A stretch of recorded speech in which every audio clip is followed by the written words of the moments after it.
When my daughter was born, I had the most amazing and unexpected experience. As I held this tiny newborn and greeted her into the world, I became acutely aware that just as she had appeared out of nothing, out of a world that 1 year ago, not even the idea of her existed, she would also disappear in just the same way. Not here one moment, and then suddenly here the next. Here one moment, and gone the next. It's a stunning, heart-stopping bit of magic that happens all the time, every day, and to everyone. And yet, we live our lives aware of it only intellectually until we're faced with either a birth or a death. Life and death are bound together. You can easily grasp this intellectually, but look deeper. We focus on the life part and exclude death as long as we can. We trick ourselves into believing that death comes at the end of a life, not with a life, in every moment.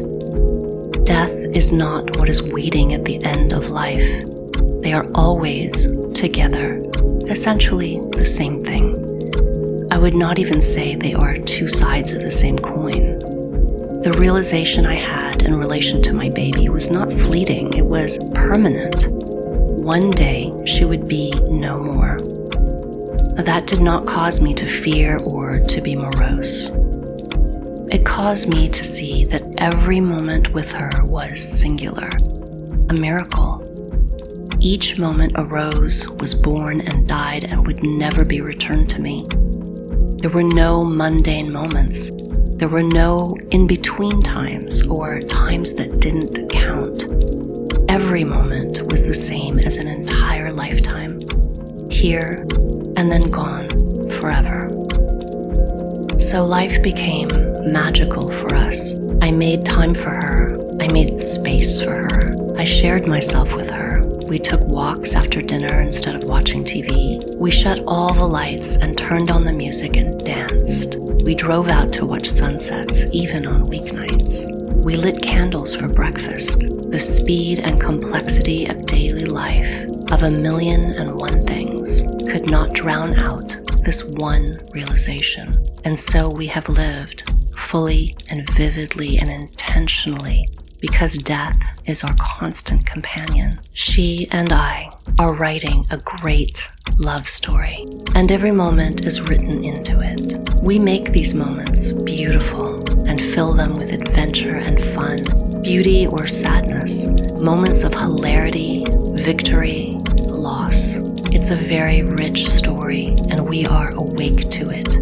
In other lifetimes, we've also written great love stories. Only in those, I am the child and she the mother, or we're married, or I'm her best friend, or we are warriors fighting in the trenches together. Or maybe I'm her greatest adversary, because that is a kind of love too. In the future, there are more love stories we will write, and in other dimensions, in other realities, we are writing love stories also. All of these stories flow together to create something quite magnificent in a very large and expanded sense, and even that lives for a moment, and then death poses a question. Just listen to the feeling of the question and not the content. The question is the gift, because it will open you to something so deep, but only if you don't fill that space with answers. Stay with the question, the longing, follow the depth. It's blowing you open so you can know in your being and not intellectually the magic at the heart of life. If you ask where the soul goes, I would have to ask you what a soul even is. Do you know, really know, what your soul is? It's like asking, how can I become enlightened? Who is the I that would become enlightened? You assume there is an I and you build everything else on top of it. Entire universes are built on top of this assumption, and the soul is the same.